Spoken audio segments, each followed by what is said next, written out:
Hi, gardeners. Welcome back to the live stream. Today is episode number 7, and we have a new guest with us today. And I'm really excited about today's live stream as we'll be discussing about fruit trees, which is something that I absolutely love. And it's something that I do as my form of gardening in particular. And so I want to go ahead and introduce you all. My good friend Connie over from my Food Forest Journey channel over there. So I'll go ahead Hello. the showcase to her for a little bit for her to introduce herself, how you got into gardening, what's your channel about, what are your plans for your channel, and everything like that. So go ahead. Hi, my name is Connie, and I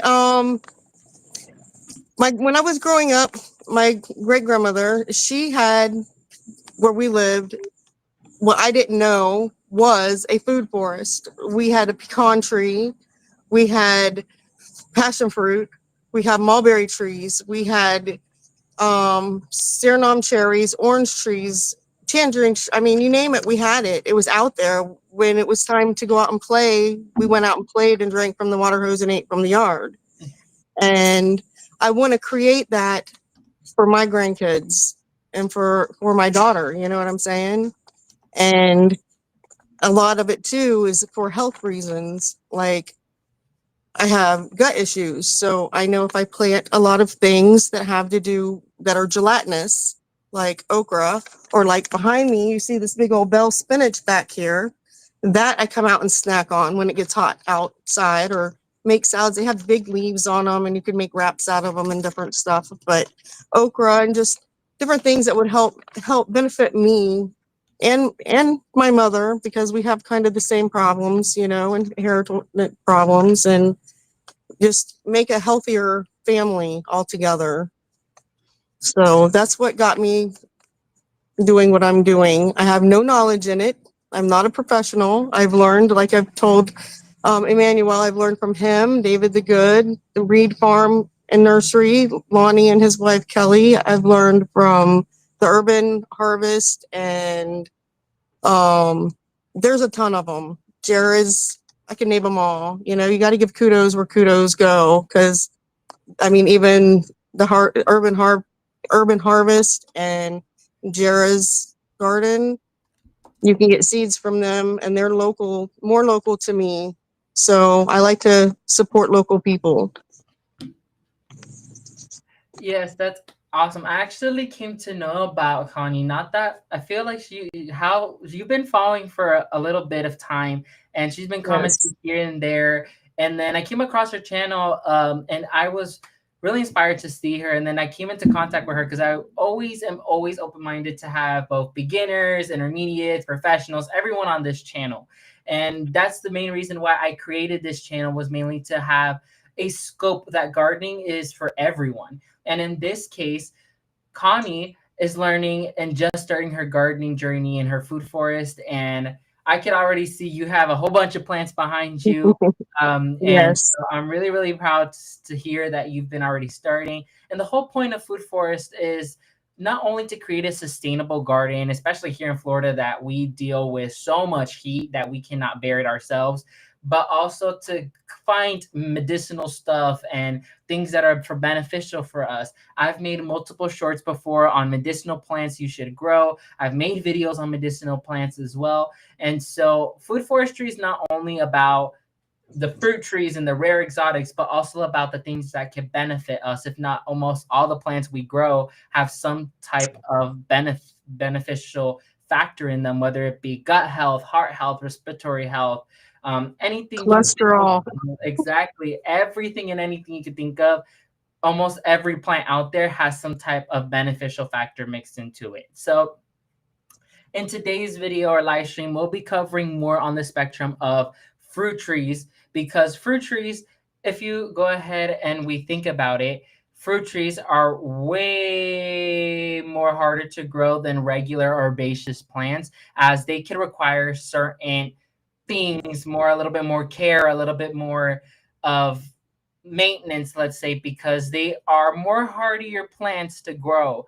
And so when it comes down to fruit trees, I feel like it is like a hit or miss with lots of gardeners. If they start with fruit trees and sometimes their fruit trees never produce or their fruit trees just never do really, really well, then they tend to lose that inspiration behind it.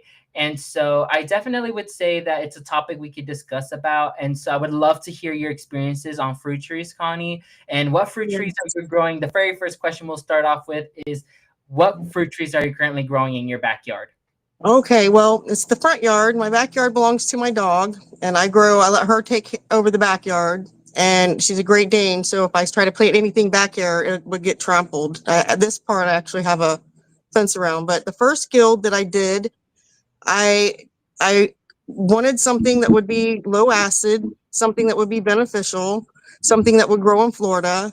And I was living in Georgia and I love peaches. So I decided now that I'm in Florida, I'm going to grow what's called the Galaxy Peach. And the Galaxy Peach, or some people call it the Saturn Peach, and it is a very low acid peach. I'm not sure if you know this or not, or if I didn't know before I did research. A lot of fruit, even bananas, have a lot of acid in them. So finding things that are low acid and that are beneficial, I chose the Galaxy Peach. And it was the first tree that I planted, and I had planted around it some holy basil. I planted some um oh some some give me a minute. The blue turmeric or black turmeric. I planted a bunch of different ones around it. And then I planted some marigolds and other flowers, you know. If you're just going to do one tree, I have the guild. This one shows apple tree. This is just a guild that I pulled up off of the internet. Anyone can get it. And it's this one. And if you look on here, you can see that with you have just one tree, around the tree, you can plant radishes and raspberry, you can plant clover because you want a ground cover around your tree. The worst thing in the world for a tree is grass. You want to pull all the grass away from it that you can, because any of the weeds and the grass that are going to grow are going to be detrimental to the tree. Some weeds are beneficial though. You can plant some, like plantains are good. Some of these, like clover, like they'll pull up nitrogen or from the air, and they'll give it to the give it to the fruit tree. Like pigeon peas, I plant pigeon peas around my fruit trees as well. I also plant longevity spinach, and I plant Okinawa spinach around them. Just low growing things that will replace weeds. And you can add anything you want in there. You can see on there, it's a lot that you put around it. But you like radishes, root crops. Like now is a great time to start your root crops, you know? So just doing the one tree, and when you're planting the tree, let's start from the beginning. When you purchase the tree and you bring it home and you dig that hole, okay, this is what I did. And I put it in the hole. Well, Florida, or after the rain, you know, and you cover it up, the sand settles. It settles. So you want to plant where the roots are above the ground instead of below the ground, because if they're even flush with the ground, they're going to end up being below the ground. And that's what I'm having problems with now on one side of the house. The first trees that I've grown, that has been a big issue. I've actually had to go back in and dig up the trees and put the dirt that I dug up, you know, put down underneath it, and then start all over. So that was my mistake I made on that side of that, on my first little guilds that I was doing. So I learned from that mistake, and I decided to just make mounds. Like, sorry about my voice. Make mounds, and I just made a whole mound, like all the way around the perimeter of the yard. And then I just amended the soil and I start planting things in that. So it's higher up off the ground. This is for Florida growers. If you're not in Florida, it's different. Um, Grass is still the same. You want to keep it away from it, but you have the clay, so you're not going to be sinking down into the ground um, up there like you would here. I had a garden in Georgia, and it was way different than growing here in Florida. So when I'm talking specifically about Florida area. And you amend your soil, I like to use worm castings and worm tea. I actually got I got a worm bin, and I use that. I've got to start after I just was injured, so I'm gardening with limitations, okay? And I've been gardening with limitations since the start. And hopefully with this, my limitations will be lifted. And so far, everything's going well. But I haven't got to it yet. But you can make a foliar spray and spray your leaves on your trees with the worm tea. And if you're going to use the worm tea, you're only going to take like 2 or 3 teaspoons to a gallon of water to put over the foliar spray. If I'm saying anything wrong, please correct me because I'm going from memory. I'm not off of any notes. And this is what I've been doing, and I'm hoping I'm not doing things wrong. So, like I said, my channel is a learning channel. I'm learning. Please help me. If you see me doing something wrong, please let me know so I can fix it, you know? And if things are growing right, then hey, everybody wins. Yeah, definitely. And something we were discussing before we had jumped into the live stream was how Connie was expressing how she's a beginner gardener. But after hearing what you just said, I don't think you're a beginner gardener. You have lots of knowledge to share with us, and everything you said was spot on. When it Thank comes down to you. growing fruit trees, grass is its nemesis because it will choke out and absolutely damage your tree. So, for example, some people actually just if they don't want to make big landscapes or plant more, something they do is just make a ring around their fruit trees. But why not maximize every inch of ground you have? And that's Absolutely. why our motto here in food forestry is creating lawns to food forest. That's what we want to do. And so just like how Connie stated, there is levels of food forestry and you have to do it properly because if not, your food forest won't thrive. And something I love that you mentioned is the earthworm castings because that is black gold for every fruit tree and every plant and food forestry as it is organic matter. And like how I say, use what you know the most. I'm not here to judge you, but in organic gardening and in food forestry, you will always have the best results with organic matter, whether that be compost, whether that be food scraps, whether that be earthworm castings, doesn't matter what it is, you will always have success with it. And so I agree with every single point Connie stated. So Thank you. love it, love it, love it, Thank love it, you. love it. Another thing I do is on garbage night, instead of throwing everything out in the garbage food from the refrigerator or even from the cabinets if it's the expiration date is up, I dig a hole next to the trees and I plant my leftovers and I cover them up, you know. And even if it's not next to the tree, I know that the mycelium underneath there will connect it eventually, and it will benefit the tree eventually as it See, breaks down. that is amazing because I've done it myself. I made a video also before on how to properly feed your banana trees. And I'm someone who loves bananas. I have over 7 banana trees in my garden right now. And I have way more because I've gotten way more different varieties. I love growing them.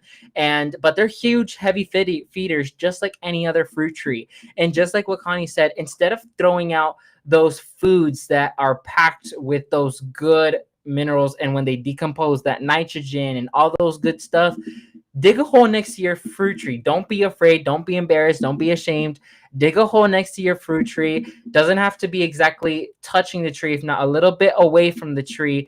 Dig a hole, place everything down in there, dig it back up, and leave it as is because that is the best way to feed your plants. And that is something that I stress a lot with gardeners. That's something to do when it comes down to feeding your garden. You don't have to go out and buy expensive fertilizers from big box stores. All you got to do, food scraps from your refrigerator that is either going bad or expired, dig a hole and plant them. You will feed your trees properly. I do buy the Espoma bioturn fertilizers, as that is great for seedlings and any plant that is just beginning, as it is less powerful. So I buy that, but that's pretty much it. And that's even an organic feed as well. So feeding fruit trees is essential when it comes down to growing them, because you want to have good fruits. You want to have delicious fruits. You want to have your tree producing many fruits. And to do that, you have to properly feed them. So everything that Connie said, I back up, in which that feeding them, it's very simple and very effective. So I love it. Yes, thank you. And I So was going to say also, sometimes when I go out there to the trees, you see like we get these big old grasshoppers. Okay, they're mm, huge, and then you just see them and they're tearing up the yard. You know, you see them eating your plants. And when I seen a whole bunch of them. They were all around. It was a peach, one of the peach trees that I have that was gifted to me, that it needed some tender loving care. And I come out like early this spring and I see it covered in the baby locusts. You know what I'm saying? But I wanted to, just take them and make them all go away, and light them on fire, do whatever you can to them. But I learned from Lonnie Reed from Reed Farms says just leave them, because they will bring in beneficial birds that will help. So the first year I destroyed every one of those things that I could find. But this year I've just left it be, just to see, they didn't tear up anything really. I don't really see much that they have tore up besides a canna lily behind me. But as far as the trees, they've done really well. that's awesome. So I actually want to go through and say hi to a couple of the people who are with us in our live chat. So we have our amazing moderator, Jay Dixon, with us. So thank you so much, Jay, for being with us. Amazing person, amazing moderator. Thank you for being here. We also have Shawnee Groves, which is another moderator with us. I was just on her live streams a couple of days ago, and so I love all her live streams. And I saw she was curing garlic the other day, and I was jealous by what she was growing, because us Floridians cannot grow garlic like some people, which I wish. And then I also have my garden auntie, South Florida Sunshine Tropicals, here over with us too. She will join us later on in the growing season. And so I'm excited to bring her along with us as well. Let's see. I think I did see a question for you, Connie. Let me go see where it is. Okay, let's see. I did see a question. I saw my name highlighted with a question mark. So let's see. Okay, here. So my garden auntie is saying, Connie, what zone or area are you located in Florida? I'm in zone 9B. I'm over up near, I'm about 30 minutes from Daytona Beach, inland. But I'm sort of near Ocala National Forest. I'm in between Ocala National Forest and Tiger Bay National Forest. There you go. So she's in 9B, while I'm in zone 10B, which is one zone entirely different. So But we're pushing the zone. We can push zones. literally. Okay, because I'm trying to push some things from up there and from down there. You know what I mean? Just Yeah. gotta kind of push those zones and see. And one thing, growing trees or growing anything, just know and prepare that not everything will make it. And just like when you plant it, just say a little prayer and do what you do, and it will live or it won't live. And Right. it's something that's gonna live or it's not gonna live. Good luck. You do the best things that you can do and say good luck with it. I 100% agree. When it comes down to planting my fruit trees in my backyard, I just do my little prayer and I hope that they do well. Because with food forestry, I realized that it is really easy to grow lots of plants, but not all of them are 100% going to thrive in your garden. Because what I realized is, although let's say me and Connie are in Florida, but that doesn't mean what could thrive in my area could thrive in her area. It's so weird how everything is growing differently in every single garden. And so what I realized is, have faith that it will grow, but if it doesn't, it's just not meant to be, and go for something that will thrive in your garden. I also see we have someone else coming onto our live stream. Keith, welcome to the live stream. He says, I'm going to grow an avocado tree from a seed, and I'm going to try a peach tree from a seed. That is an awesome idea. Something I would recommend though is, since lots of us gardeners grow fruit trees from seed as a grafting root crop, because what we do is lots of the seeds grown from avocados or any fruit tree in general, sometimes they won't grow and produce the same fruit that you originally want them to. So what I would recommend is use them as a grafting plant. So you would grow it by seed, and then when it comes to a certain maturity, then you'll graft onto a variety that you know of. That's why I use lots of my avocado seeds and peach seeds and mango seeds. I use them for grafting mainly, so I know what variety I'm receiving off of that tree. Nice. So let's see. Yeah, because growing fruit trees from seed is a journey that takes up a couple of years that I've Mm-hmm. known. There is some fruit trees though out there that actually take less than a year to produce. For example, there is the Jamaican strawberry tree as well as the peanut butter fruit tree. Those two trees, if you grow them by seed, you should expect fruit from them within a year, if not less. I And have both so of those trees. That's cool. exactly. And so they are so quick and easy to grow. I had my Jamaican strawberry tree for about a year or two, but I just removed it. But it started fruiting for me a year into it growing. Same goes with the peanut butter fruit tree. I had it for a year. It started fruiting as well. So it was such an amazing thing to see how not all fruit trees take decades to fruit. If not, I think it's mainly like the avocados and peaches and apples and whatnot that take decades to produce from seed. But anything like that, like a Jamaican strawberry tree or whatnot, takes its time. I also realized that I had a vanilla panifloria, so a vanilla vine, a vanilla bean vine, and Mhm. it actually flowered for the first time this year, and it's not even 2 years old. So I was thrived because I know the vanilla, from my understanding, takes years, 5 to 6 years to produce. And my vanilla vine produced in less than 2 years. So I Wow. was so happy to see that. Unfortunately, I got to the flowers a little too late. So I didn't get to pollinize them by hand because vanilla can only be pollinized by hand. And so I missed that session, but now I know that the next session of flowers, which should be next year, I'm gonna have vanilla beans. I'm gonna make that a fact. Yes, that's pretty cool. I can't wait to see those photos Yes, it's gonna be and so videos. fun. Do you have vanilla vines growing in your backyard? No, I don't. I do have passion fruit vines growing back there.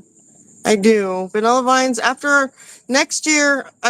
First of all, I have to maintain everything that I've got growing now. And I've got a Mhm. lot growing. So once I get this stuff going, I still have seeds and I like putting them in places and then I wait, like I'll read the packet and I make sure, okay, it needs this amount of sun, this amount of water. So I put it in this space that I think that it will do well. And then I forget about it. And later, several months later, I see it growing. I see something growing. I forget, that's kind of what I've been doing. I'm gonna have to send you a vanilla vine soon. That would be fun. I just have to send you one because they're so fun and so, because since they're part of the orchid family, they're so Mm-hmm. easy to take care of and they are amazing. I just love them. Aw. I just love Well, them. I think that orchids are beautiful, and I know they would do great in these oak trees, but I've never had one, and that's one thing that I've always wanted to try was an orchid. Yeah, So that would we're be gonna have to fun. set something up because I need to send you some. I need you to That send would some be fun. Thank some. you. So Shawnee asks, do you have to protect your fruit tree harvest, like mesh bags, cages, nets, traps, Hmm. clay Let me tell spray? you. Let me tell you. Okay, I bought these little mesh bags, and I put them over my peach trees. Now my yard. I've only been here 2 years. I've only been in this on this property for 2 years, and so things are not everything is producing. My strawberry tree is producing, um, and my peanut butter fruit not yet. But a lot of things are they were babies when I got them, but I did put the mesh bags on them, and I think that them waving attracted the squirrels to them more than if I would have left them off. So since the trees are still yay high, they're not that big, but I probably should have taken the fruit off them anyways and let the roots grow. But on a couple trees, 2 trees, I let the fruit grow, but the squirrels got them. I will be netting my trees. The squirrels I can already see are going to be a problem. I Mm. go out the front door and you see your pigeon pea and you see the squirrel looking at you while he's grabbing your pigeon pea and run away. That happened the other day. I'm like, are you kidding me right now?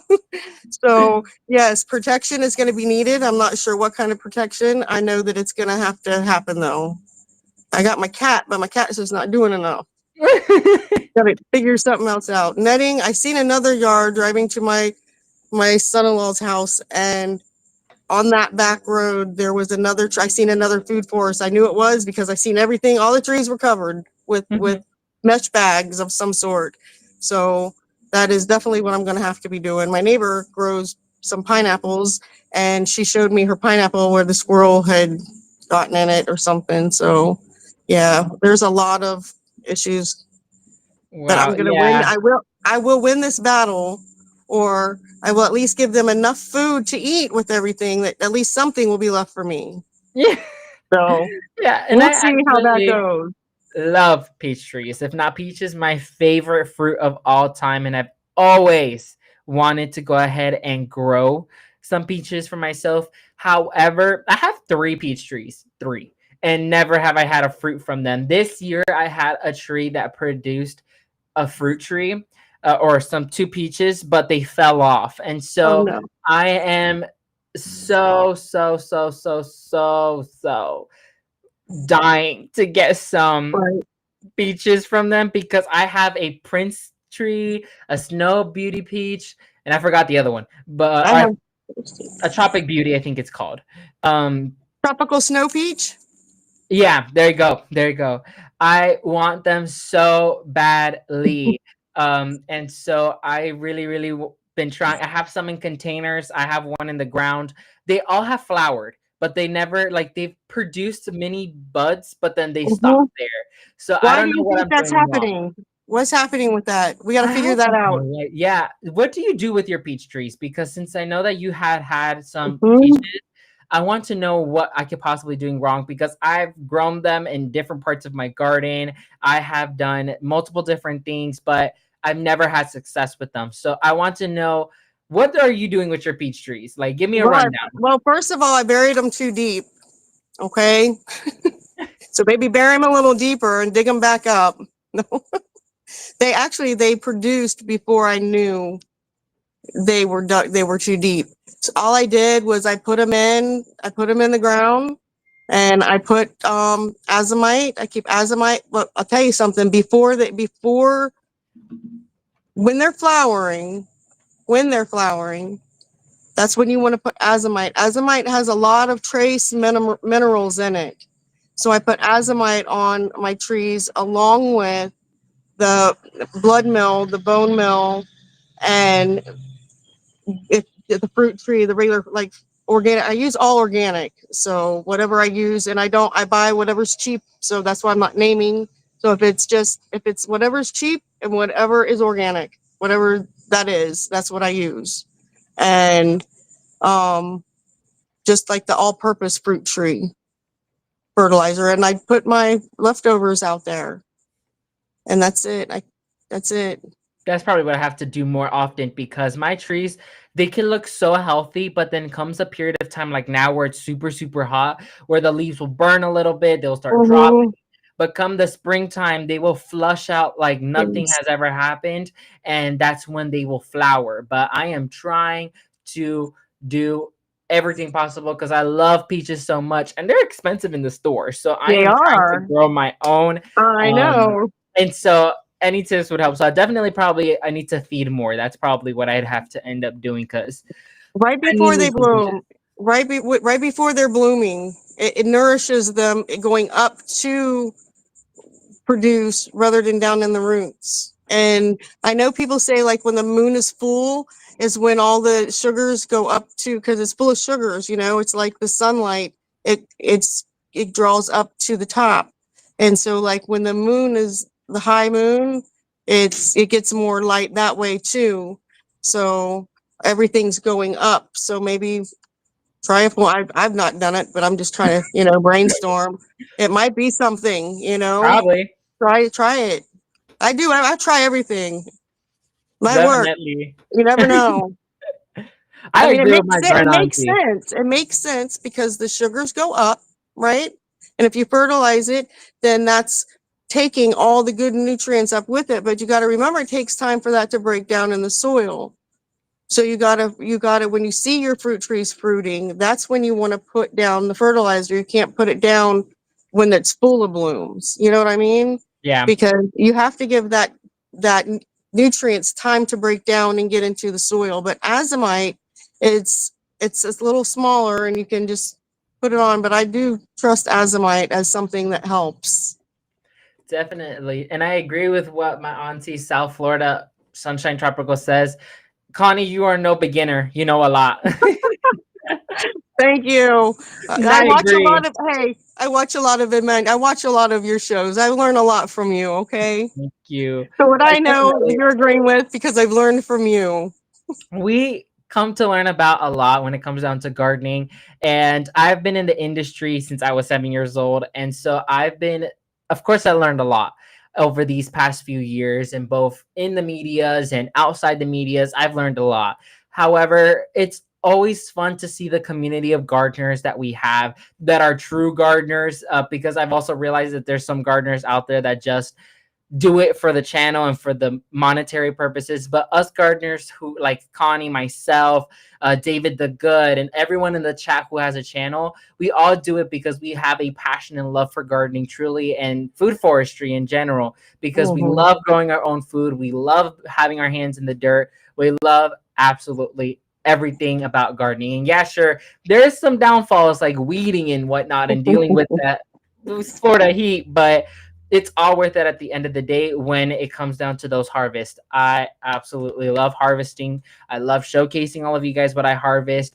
For example, this time come around, I had grapes that I had divined for 4 years now, and last year produced only two little bunches of grapes. This year, I think it produced like 10. So it's been Wow. incrementing its production year after year. So I'm really, really proud. And so to kind of get more into, I know you mentioned to me a bit about the layers in food forestry. It's Mhm. really important we discuss about the proper layout of landscaping. And so can you please cover a little bit about that with us? Absolutely. Let me get my glasses back on. So the food forest, the basic 7 layers that you're going to have, and we're going to start with the number one, which is the canopy. You're going to have a large tree because the large tree is going to be the one that's going to get a lot of sun. But the large tree is also going to take a lot of time to grow. So you want to put something underneath it or wrap something around it. Even like number 7, it shows you the vertical layer. We're not going to go in order here. We're just going to go down. So, and like how it works. So, like the first thing you start with is the tree, and it's tall, and it's the canopy layer. And then underneath that canopy layer, you would do like number 2. You would put something shorter, like a shorter shrub. Like they're here, it looks like a lemon tree, an apple tree, and a lemon tree. You could do Suriname cherries. You can do blackberry bushes. Anything. And then below that, you have a shrub layer, and the shrub layer, well, could be, well, let me see. What are they using for the shrub layer? They're using blackberries for the shrub layer. Yes. And then Blueberries you would have, be another one. yeah, blueberries, blackberries. But what the layers do is when you chop up down, like if you chop, when you're going to chop down the apple tree, because when it needs to be pruned, then that gives more light underneath for the other trees to grow. I know this isn't the best layout to show, but this just kind of shows a horizontal view of a food forest. But all right, let me see. Let me go back. So you have your tall canopy, you have your understory layer, you have your shrub, your herbaceous layer, and then your rhizome layer, which is the your root crops. And then you have your ground cover. I got some peanuts to put for a ground cover. I'm not sure what they're using. Oh, it's in this picture, it looks like it could be clover. Yes. And then the vertical layer that goes up the trees, that could be anything from passion fruit to even my little pumpkin vine I have growing up my trees back here. Anything can be used as that layer. Kiwi, isn't kiwi a vine? Yes. Kiwi could even be another vine layer if you wanted to do that. I'm not sure. I've never grown the kiwi before. Is that have you ever grown a kiwi? I have actually. When I grew up, I think I would say like 2 years ago, when I was a worker at my former nursery in Parkland, we actually received a couple kiwis plants that were rare and they were new to the Florida varieties. And so I got one because to grow kiwis, you need a both female and male plant, one to pollinize and the other one, of course, to produce. And I grew it. However, I feel like that variety was a testing variety or a variety that was in its experiment time Mm-hmm. because it grew, it vined out nicely, but never produced, and it ended up drying up not that long ago. Hmm. And so I no longer have it. I want to get some more vines of kiwi because kiwi is another fruit I absolutely love. But I would have to say, since kiwis grow, I would have to say in a little bit more of a colder climate. But I know they're working on creating some more tropical varieties. And so I definitely want to get my hands on some more kiwis because they're fun. And so I would want to definitely try some more out. So yeah. How do you grow your vanilla bean vine?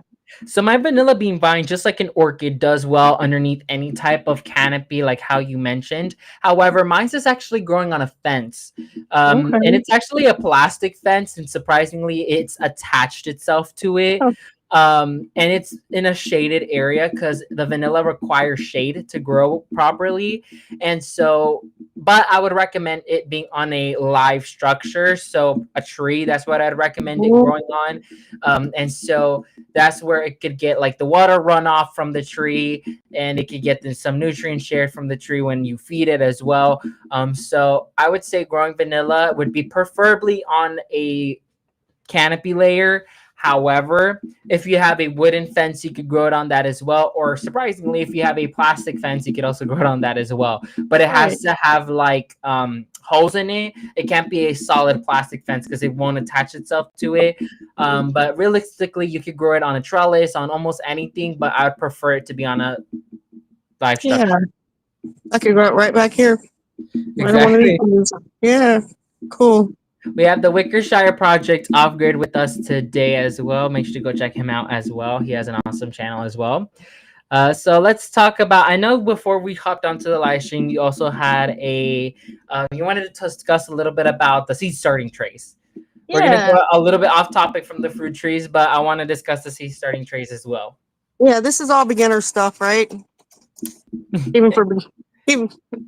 So I just wanted to share my experience in growing from seed and seed starting. This is what you usually get at the stores that come, whatever big box store. You can even order them, but they're used for one time or maybe two times and get thrown away.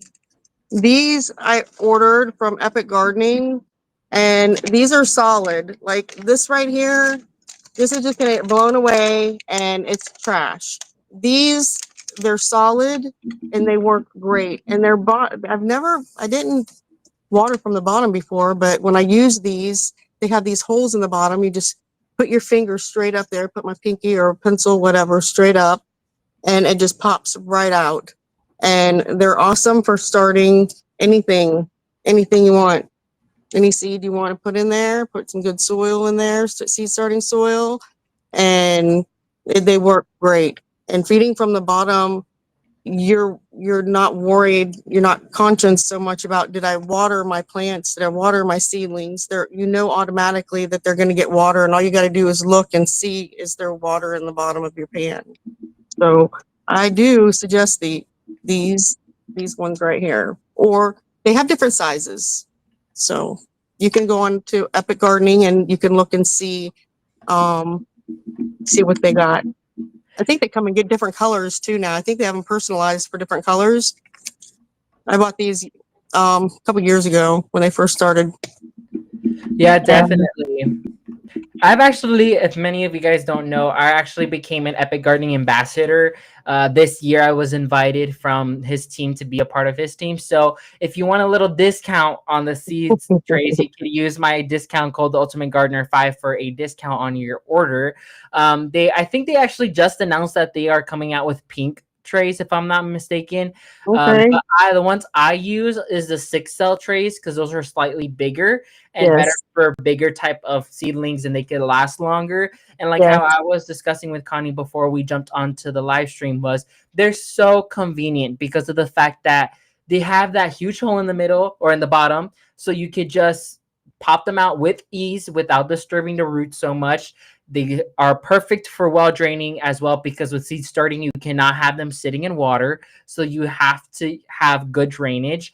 And they have those slits on the side of the tray. mhm, And so that allows with proper aeration and once again while draining. So I love those trays. Those trays are absolutely amazing. They are reusable time after time after time. You could even stand on them and they will not break. yes, I've trust me, yes. I've tried it. I've tried it. And so definitely And it, consider getting some. They're so worth the investment. They've come out with beginner starting kits. And so definitely try those seed starting trays.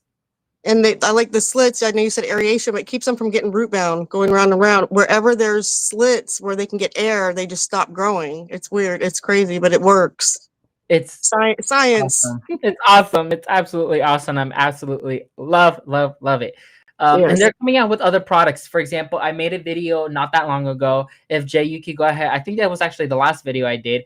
If Jay, if you could put a link towards it or one of the moderators, I made a video on their garden straw, and that's something that lots of gardeners kind of stayed away from because Mhm. lots of garden straw is treated chemically, it's not organic. Some straw actually carries seeds, so instead of suppressing weeds, they would multiply the weeds you had in your garden. Mhm. So lots of gardeners stayed away from it. However, lots of companies including Epic Gardening came out with garden straw, which is organically processed, doesn't have any chemical spray to it, and it has zero weed seeds in it. So it does its suppressing, it maintains moisture in your soil, so you limit the times you water, and it's organic, so it tends to decompose, and it's a great amender for your soil. So I received that product not that long ago because it's a new product that came out, and it's amazing. I used it all in my raised beds, and it's awesome because I don't have to go out there during the summer heat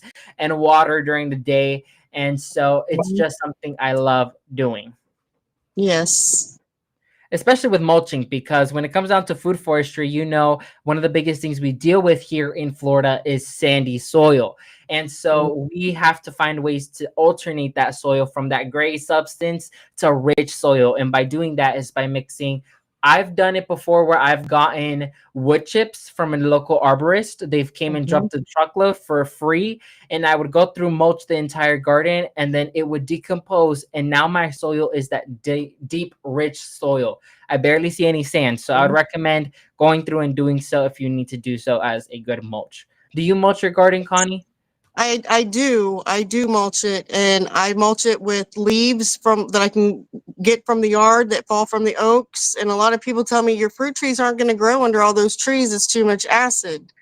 But I'm telling you, no fruit trees can grow under oak trees, Mm-hmm. and it's possible. But a lot of people are telling me you'll never have nothing under them oak trees. But I use the leaves from the oak trees. I use the clippings from the grass. I use chop and drop, and I do go to the local place, the compost place, where you can get for $40 4 yards of mulch or topsoil, garden soil, and that's what I do. And um, the mulch is also, if it rains too much, the mulch will hold in the moisture so that the roots won't get over wet. But it also, when it's too dry, it releases it. So we have a whole season of our summer and spring of nothing but wet rain. But then in the fall, we have our dry spout. It's like a desert. This looks like this now, but let me tell you, last fall, like the first season, it looked like it was close to this, but it wasn't quite this. But then fall came and everything was gone, and it was like brown and where's all my green and color? I ruined it. What I do wrong? But then the rains came again, and here we are again, and everything's beautiful again. And it's just the cycle of its life. So if you're new to Florida and you see your lush garden spring and fall, up to fall, and then it goes away, don't fret, because it's just our season. And things will grow back. And in the wintertime or in the fall, you got to make sure you trim your trees. Some things grow on the new wood, some things don't. Make sure you know what your tree is, and it'll grow well. Yes, definitely. When it comes down to especially fruit trees, I feel like there's so a whole bunch of conspiracies out there on what they can do, what they can't grow. But I also realized that lots of people, lots of gardeners tend to baby their fruit trees, but lots of the time fruit trees are very hardy, very easy to grow. And so I would say, like, especially here in Florida, like how Connie mentioned, we have our dry spouts in which the garden looks absolutely atrocious. It looks burnt, it looks yellow, it looks dry. But the second a rainfall hits, everything looks so luscious and rich and beautiful. And that's something that I absolutely love about Florida as well, that it will maintain the garden nice and luscious when it's rainy season. Or what I realized is when we enter hurricane season, that's when our garden looks the most luscious because we get constant storms and constant rainfall. And so that's something that is But we quite got to good. also, yeah, we also have to keep it fertilized, because it rain drip, it filters through all the good stuff. So we got to amend the soil back, because all the rains, I mean, stuff's starting to look yellow. I've got to get out there, but I got to carry the buckets, and I'm not able to do that yet. So a little bit of neglect this year. Next year it'll be better. But you got to keep with the water flowing through. It just dilutes all of the minerals and depletes it from the good nutrients that you want in there. Definitely. And The some worm juice is good. I call worm juice. Worm tea is good. Worm That's juice is awesome. good. Yes. Love earthworm casting tea. Go get you Love, love, love some. it. Love it. So something South Yes. Florida Sunshine Tropical states is November through April is our usual dry season when things get dormant here in Florida. However, Emmanuel and I are currently living in drought conditions. Still, prayers appreciated. I agree. Right now, we still have a little bit of dry seasons, although lately it's been raining. As a matter of fact, I look outside the window and I see clouds forming already. We've been getting rain, at least here where I'm located, almost every day.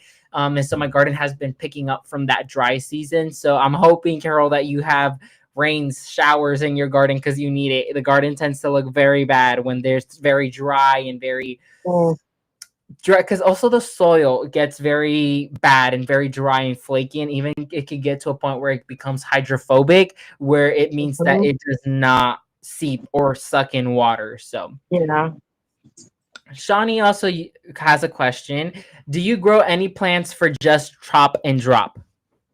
Um, most of my plants, most of my plants I got for chop and drop, like the pigeon peas and the moringa, and like I think everything is chop and drop.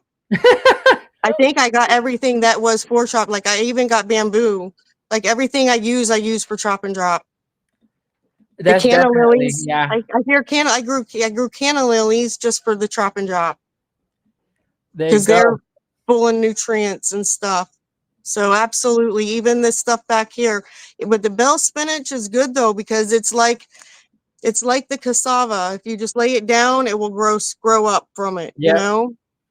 So It's awesome. I love using chop and drop. As a matter of fact, when I go through and clean my bananas and any tree I do, I just throw the yes, branches and everything on the ground because it is great amender. So there is plants out there that you can grow just for chop and drop, just like how Connie mentioned, like canna lilies, you can use as well. And so there's plants that are meant to be for chop and drop. However, I feel like all of the plants can be used for chop and drop. Just some of them they produce, some of them don't. And so, yeah. like how Connie says, the entire garden is chop and drop.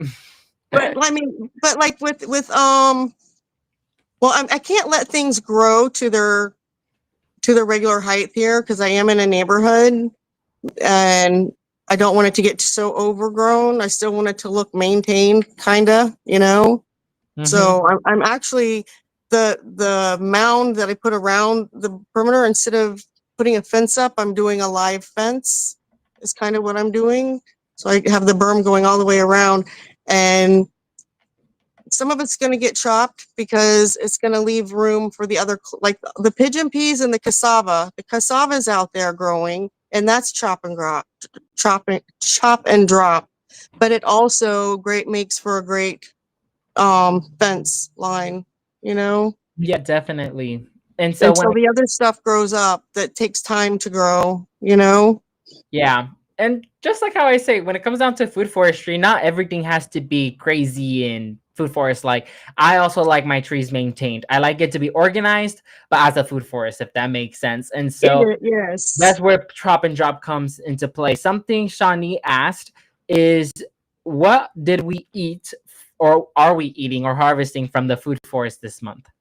Oh, I am doing okra. I am doing I have this lovely tree right here. If I can reach it way over here, probably not. Maybe.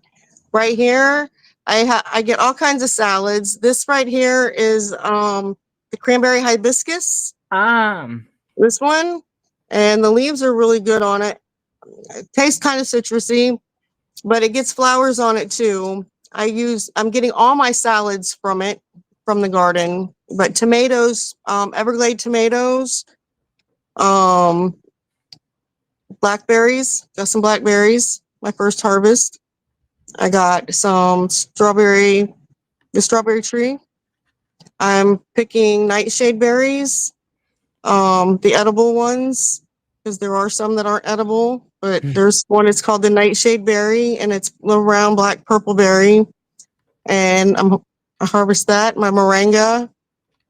So right now, oh, what else? Carrots. I'm still getting carrots. You know, I put carrots in last season when it was time to start carrots, and now it's time to start again, and I'm still harvesting carrots. wow. I'm still pulling carrots up. So we all live in our own little microclimates. Right, right. I have a Everybody lake to their own. at the end of there's a dead end, and then there's a little lake. And I think that brings some more heat in right here. Then I have the canopy of all the oak trees. So that even keeps the temperature different. But our microclimates are, my yard could be different than the yard down the street that gets nothing but sun. Right. So every yard, it's different. It just is different. Yeah, definitely. And in my case, I'm harvesting plantains. I've harvested ice cream beans. I've also harvested Mm. regular bananas. What else? I have harvested Barbados cherries. That produces every single time. I've also harvested miracle berries as well. I've also had my sapodilla's currently in flowers, so I'm hoping to get some of that in a couple of months because those fruits take a while to get ready to eat. So that's kind of more on my side on things that I've been harvesting. Oh So yeah, I do. I forgot I have my sugar apple. I have one sugar apple um, that's growing. So I haven't harvested it yet though. I have a Relania, and that hasn't produced anything yet as well. Oh, nice. Let's see. My Garnancy says that she has the cranberry hibiscus, that is the green version, which seems to be like the one you have. That's called false roselle. I love roselle as well. Oh yeah, I have roselle too. She says, if you're growing carrots that well, you definitely are not a beginner. Listen, I put them out there and I put them in the wrong place, so I had to transplant them. So I transplanted each of them, and they still grew. I just put them out there. That worm casting stuff out, you know. That Keith worm tea. also mentions how smart pots, you can grow fruit trees with small pots. Yes, you can. I have partnered with them before. They have great cloth pots that you can use dwarf fruit trees in. I've actually had a line of citrus in their crate liners, and they did amazing. So yes, you can use smart pots, and it's awesome. I love them as well. Let's see if there's any more questions. This is the time to take it, as we have a few more minutes on the live stream before we go ahead and close it out. Once again, this is Connie over from My Food Forest Journey. She says she's a beginner, but we all doubt that. She's more than a beginner. She has lots of knowledge to share with us. She is in Zone 9B in Florida. lots of us Floridians here. So she gets to grow some of more of the things that we can't grow here in 10B. A few summary of what we've grown or what we've discussed. We've discussed about the layers of a food forest. We've discussed about the layout of fruit trees. We've discussed about fertilizing fruit trees. We've also discussed about peaches and the critters that could go around eating our fruits. We have also discussed surprisingly about seed starting, about the trays. So we've discussed a lot about the things here in today's live stream, and it's been an amazing time. And so we're gonna go ahead and wrap up the live stream here. So is there any last tips and advice you would like to share with our gardeners, Connie? Well, make sure that you just keep all your tools handy, and close by when you need them, because I know sometimes when I go out to the garden, I go out and I go to pick an okra and I should have my scissors with me, but I don't. So just make sure the best thing to do is keep them outside where you're using them.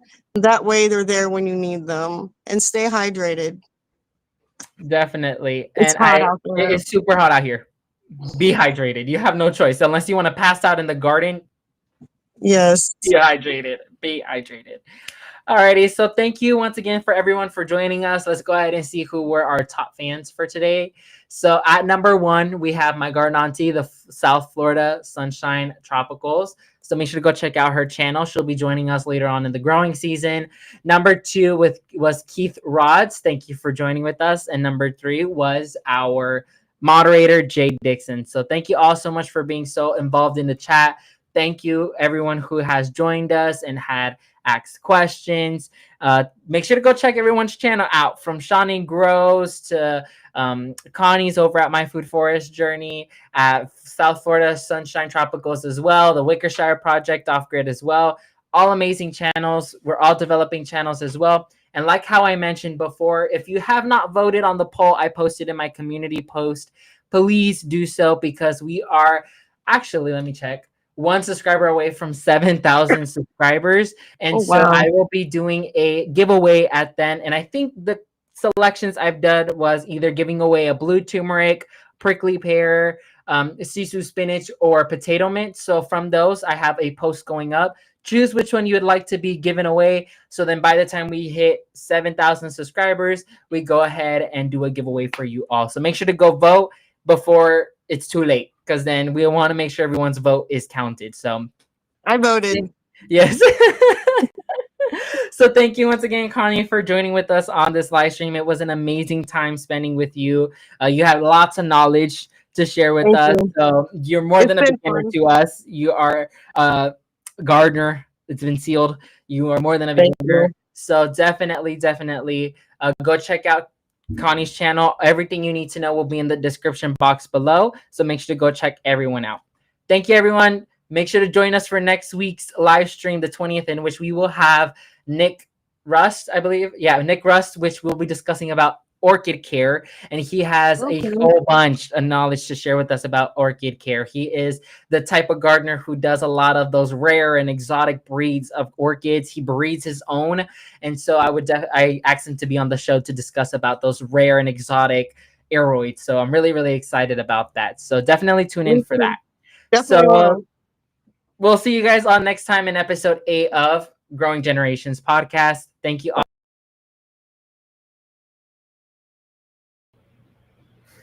Hey gardeners, welcome back to the channel. In today's episode, it is number 5 of the Growing Generations podcast.